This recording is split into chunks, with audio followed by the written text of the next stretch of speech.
성부와 성자와 성령의 이름으로 말씀드립니다. 아멘. 예수님의 이름으로 환영하고 또 축복합니다. 네, 환영합니다. 축복합니다. 이제 곧 성탄인데요. 예수님을 잉태합시다. 또 말씀을 잉태합시다. 이렇게 서로 인사하기를 원합니다. 예수님을 잉태합시다. 말씀을 또 잉태합시다. 네, 축복합니다. 감사합니다. 대림절 신방 중에 있습니다. 신방하면서 코로나 때문에 그동안 못했던 신방을 하면서 기도하고 또 찬양하고 또 이렇게 귀한 시간을 허락해 주신 하느님께 감사를 드립니다. 우리 안국리의 99세 마가렛 어머니서부터 또 우리 주일학교 아이들까지 수요 예배 때마다 찬양하고 또 그다음에 기도하는 우리 아이들까지 그렇게 모두가 다 각 가정교회, 가정예배 때 기도하고 있는데 모든 교우분들께 깊이 감사드리고 또 하나님께도 감사를 드립니다. 엊그제 제가 그 집사람과 한 교우를 신방을 했는데 밤에 신방을 하면서 많은 감동이 일었습니다. 기도 생활 어떻게 하고 계십니까? 제가 이렇게 여쭈니까 네 신부님 성경 말씀을 제가 깊이 묵상하려고 하고 또 하느님께 이 말씀이 무슨 뜻인지 계속 묻고 또 묻고 묻는 기도를 그렇게 시작하고 있습니다. 이렇게 말씀하시더라고요. 마치 말씀을 붙잡고 순례의 길을 가는 그런 사람과 같이 하느님과의 그런 영적인 순례의 여정을 걷고 있었습니다. 말씀을 깊이 사랑하고 또 말씀을 잉태하려는 그 모습에 제가 깊은 감동을 받았습니다. 성경에 보면 야곱이 야복강을 건너기 전에 하느님과 씨름을 합니다. 하느님과 씨름을 하는데 야곱의 환도뼈가 부러지는 그런 아픔을 겪습니다. 그러나 그 씨름을 포기하지 않습니다. 더욱더 말씀을 부여잡고 하느님과 씨름합니다. 그리고 말씀과 씨름하여 얻은 기쁨으로 또 말씀과 씨름하여 얻은 그런 깨달음으로 말씀과 씨름에서 얻은 지혜와 은혜로 그렇게 그 힘으로 살아가는 마치 야곱과도 같은 그렇게 살아가는 그 우리 교우분을 축복합니다. 말씀과 씨름한다는 것이 쉬운 일이 아닙니다. 열심히 말씀을 부여잡고 씨름하는 그 모습에 제가 감동을 받았습니다. 그분 고백이 이렇습니다. 신부님, 제가 아프지 않았다면 아마 이 기도를 시작하지 않았을 겁니다. 제가 아프지 않았다면 저에게 이런 고난이 없었다면 제가 이 말씀을 이렇게 간절히 정말 붙들지 않았을 겁니다. 이렇게 고백하셨습니다. 처지와 환경이 아픔이고 고난이고 어두운 것처럼 보이지만 그 어둠으로 인해서 오히려 빛을 바라보게 되고 그 내가 겪고 있는 그 고난으로 인해서 오히려 빛을 더 알게 되고 이제 빛을 제 눈으로 보고 또 말씀을 제 눈으로 보고 맛을 보게 되었다는 그런 고백이셨습니다. 참으로 감사를 드립니다. 우리 그분뿐만 아니라 오늘 예배에 참여하는 우리들 모두가 사실은 고난과 아픔이 있다 할지라도 오히려 그 아픔과 고난 때문에 내가 더욱더 하느님을 찬양하고 더욱더 주님 앞에 나오려고 한다고 하는 것을 저는 잘 알고 있습니다. 오늘 대림 4주를 지나면 우리는 이제 성탄을 맞이하게 됩니다. 우리들 모두가 말씀을 잉태하시는 그런 이 깊은 대림절이 되기를 원합니다. 아멘. 저와 여러분이 아기 예수님을 잉태하는 그런 깊은 대림절 되시기를 바랍니다. 아멘. 사랑과 은총의 말씀이신 예수님을 잉태하시고 하나님의 은총과 큰 축복을 받으시는 오늘 성경 말씀처럼 정령 복된 그런 분들이 다 되시고 그런 성탄을 맞이하시기를 예수님의 이름으로 간절히 축원합니다. 아멘. 저희 어머니가 좋아하시는 가수가 이미자 가수인데 이 가수가 부른 노래 중에 여자의 일생 아십니까? 여자의 일생이 있습니다. 참을 수가 없어서 가슴이 아파도 여자이기 때문에 말 한마디 못하고 여자이기 때문에 참아야 한답니다. 여자의 일생 이렇게 되는 가사인데 아마 요즘 이런 노래를 불렀다면 아마 퇴출 대상일 거예요. 저희 어머니 세대 그 당시에 사회 문화적 배경하에서 대부분의 여성의 삶이 그랬었다. 그 이야기를 노래로 한 것이라 생각합니다. 세상에서 그려지는 여자의 일생과 성경에서 말씀하시는 여자의 일생은 천지 차이입니다. 오늘 성경에 두 여성이 나옵니다. 누굽니까? 엘리사벳과 마리아가 나옵니다. 요한을 잉태한 엘리사벳과 그리고 예수님을 잉태한 마리아가 나옵니다. 오늘 엘리사벳과 마리아가 요한과 예수님을 잉태하기 전까지, 요한과 예수님이 탄생하기 전까지 이스라엘은 그야말로 어둠의 긴 터널을 지나고 있었습니다. 오늘 일독서에 보시면 미가서 5장에 이런 예언의 말씀이 나옵니다. 같이 한번 보실까요?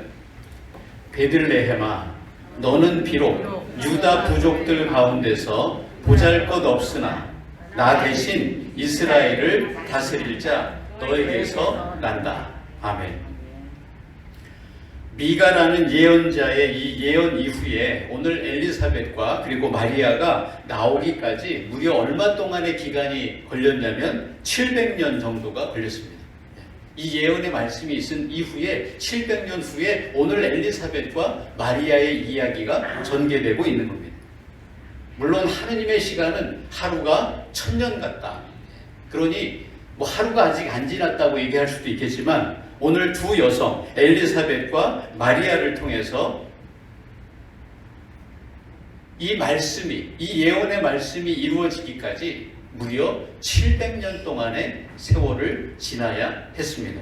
그러니까 이 700년은 어둠이었었고 그리고 암흑이었었고 말씀 없으심으로 말씀하시는 하느님, 응답하지 않으심으로 응답하시는 하느님, 이 캄캄한 어둠 그 자체였습니다. 그러니까 700년 동안 힘든 고난 그 자체였습니다.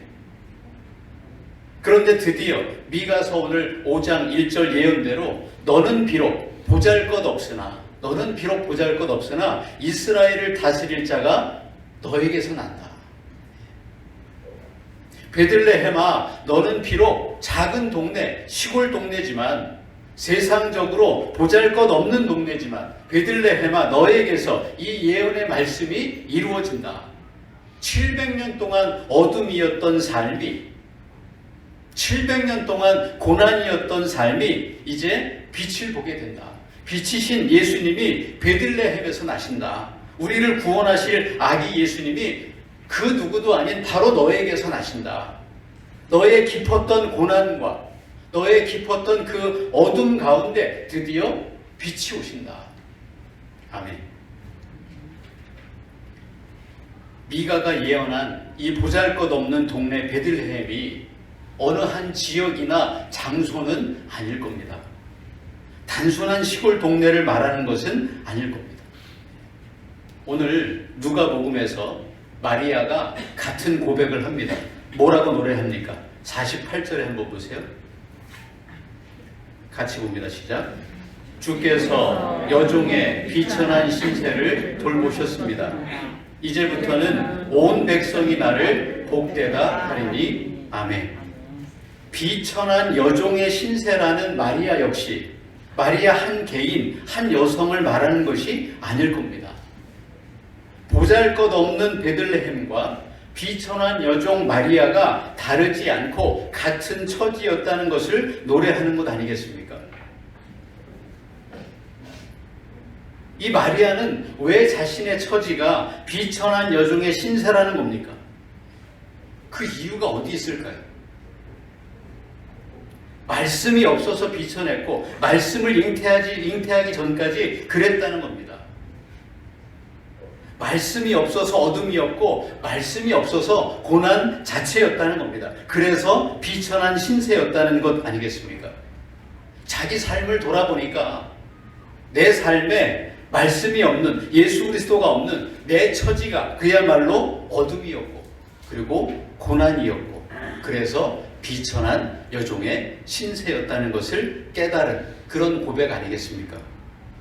보잘것없는 베들레헴이 비천한 여종의 신세였던 마리아가 이제 말씀을 잉태하고 말씀을 듣고 말씀을 보고 말씀이 눈에 보이니까 어떻게 변화되어 갑니까?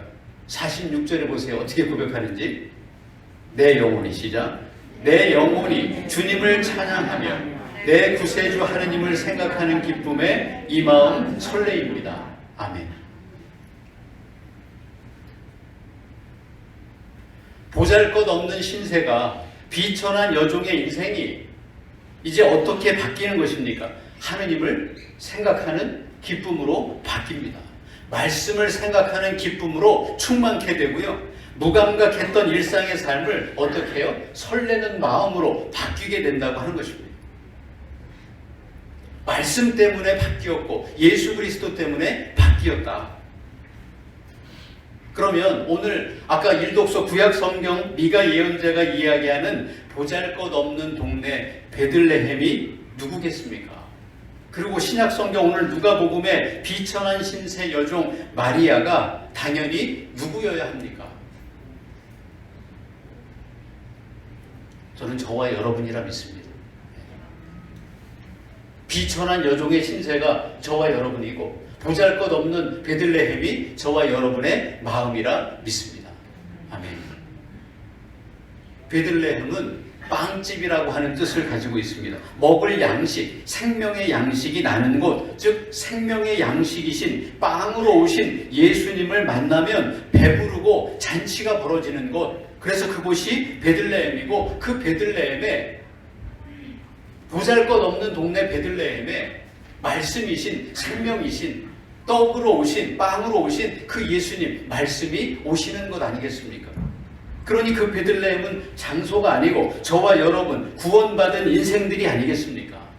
예수님이 태어나실 저와 여러분의 마음, 예수님이 태어나실 외양간의 말구유가 아니겠습니까? 우리 가정교회들이고 우리 평택교회가 아니겠습니까? 마리아는 하느님의 선물이란 뜻을 가지고 있습니다. 구약성경의 미리암과 같습니다. 하느님의 선물입니다. 말씀이 곧 선물인 줄로 믿습니다. 하느님이 저와 여러분에게 주시는 최고의 선물 바로 말씀이신 예수님 아니겠습니까? 그 말씀을 잉태하고 지금까지 말씀을 소문으로만 들었지만 귀로만 들었지만 이제 그 말씀을 내 눈으로 보는 축복. 그래서 전에는 말씀을 알기 전에는 보잘것없는 비천한 여종의 신세였지만 주님이 나를 찾아오셔서 말씀이 나에게 오셔서 주님이 나와 한편 되어주시고 주님이 내 편 되어주시고 주님의 말씀을 잉태하게 해주시니까 이 마음이 어때요? 설레입니다. 이 마음이 설레입니다. 이 마음이 기쁩니다. 이 마음이 감사와 은혜로 충만합니다. 비천한 신세의 깊은 한숨을 뭘로 바꿔주셨어요? 설레임의 기쁨으로 충만케 바꾸어 주셨음을 믿습니다. 아멘. 말씀을 잉태한 마리아가 갖는 이 기쁨이 바로 저와 여러분의 기쁨과 다르지 않을 줄로 믿습니다. 아멘. 요즘 여러분 언제 설레십니까? 작년만 해도 첫눈이 올 때 그렇게 설레였는데 설레이십니까? 오늘 눈이 많이 내렸는데 눈 내리는 보면 설레이십니까? 어제 청년들이 비누를 우리 교우님들께 성탄 선물로 좋은 비누죠. 그죠? 좋은 비누를 잘 만들었어요. 만들어서 열심히들 다 하고 있는데 제가 창밖을 보니까 막 눈이 내려요. 그래서 와, 눈 온다, 눈 온다 딱 이러니까 청년들이 뭐라는 줄 아세요? 네. 네, 알아요. 네.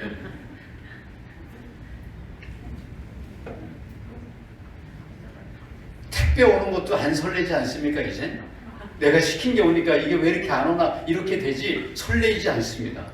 언제 설레이십니까? 우리가 왜 이렇게 됐나? 왜 이럴까요? 제가 생각해 보니까 저와 여러분은 세상적인 것, 세상이 주는 기쁨, 그것들이 있지만 그것들이 저와 여러분 마음을 설레이게 하지는 않는 것 같습니다. 저와 여러분의 영혼까지를 설레이게 하지는 않는 것 같습니다. 청년들이 어제 눈 오는 것을 보면서도 설레이지 않는 이유는 어디에 더 집중하기 때문에 비누 만들어서 이거를 우리 교우들께 선물해야 되겠다. 여기에만 이게 설레이지 눈 오는 거에 설레이지 않았기 때문인 줄로 생각합니다. 네.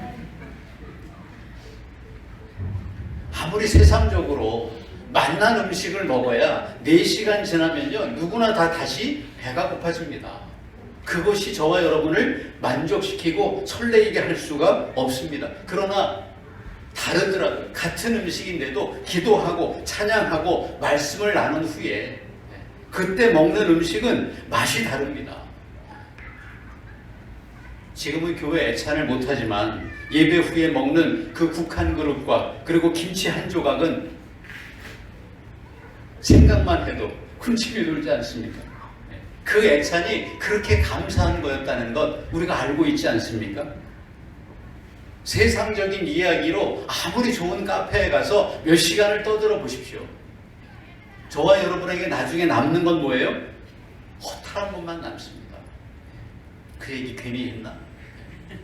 그러나 10분을 이야기해도 5분을 이야기해도 성경 말씀을 나누면서 이야기하고 은혜를 나누면서 이야기하면 그 시간이 얼마나 설레이는 시간인지 모릅니다. 그렇지 않습니까? 감동이 있지 않습니까? 제가 좋아하는 찬양 중에 1000번을 불러봐도 내 눈에는 눈물이 라고 하는 찬양이 있어요. 그 예수님을 부르고 말씀을 생각할 때 저와 여러분 안에는 세상 사람들이 느끼지 못하는, 세상 사람들이 감동하지 못하는 그 설레임과 기쁨이 일어나지 않습니까? 그래서 찬양할 때 더욱더 뜨겁게 찬양하게 되고 성경 말씀 볼 때 내가 더 설레이게 되고 함께 이렇게 예배 드릴 때 그 어떤 세상 누가 줄 수 없는 그 기쁨이 저와 여러분 안에 있는 줄로 믿습니다. 아멘. 어느 목장장님의 고백은 몸이 아파 누워 있어도 육신에 몸이 아파서 누워 있어도 누구 한 영혼 전도하자 이 얘기만 나오면 그냥 그 자리를 떨치고 일어나서 전도하러 간다는 거예요. 그때 제일 신이 나고 전도에 대한 이야기할 때 제일 기쁘고 마음이 설레인답니다. 내가 무엇을 사다 줄까? 뭐가 필요한 게 없나?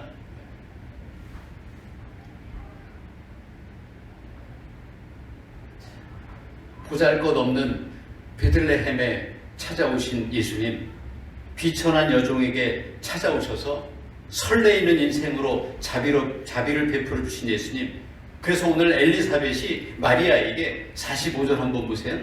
이렇게 얘기합니다. 주님께서 시작. 주님께서 약속하신 말씀이 꼭 이루어지리라 믿으셨으니 정녕 복되십니다. 아멘. 당신은 정녕 복되십니다 라고 말했듯이 보잘것없는 베들레헴이었고 비천한 신세였던 저와 여러분에게도 그 빛이시고 말씀이신 예수님이 동일하게 찾아오셨음을 믿으시는 그런 정녕 복된 분들이 다 되시기를 원합니다. 아멘. 보잘것없는 인생일지라도 비천한 여종의 신세일지라도 우리의 삶이 고난과 어둠일지라도 말씀이 우리에게 오시면 그리고 우리가 그 말씀을 사랑하고 그 말씀을 잉태하면 말씀이 저와 여러분을 설레이는 인생으로, 기쁨 가득 찬 인생으로, 감동하는 인생으로 그렇게 바꿔주심을 믿습니다.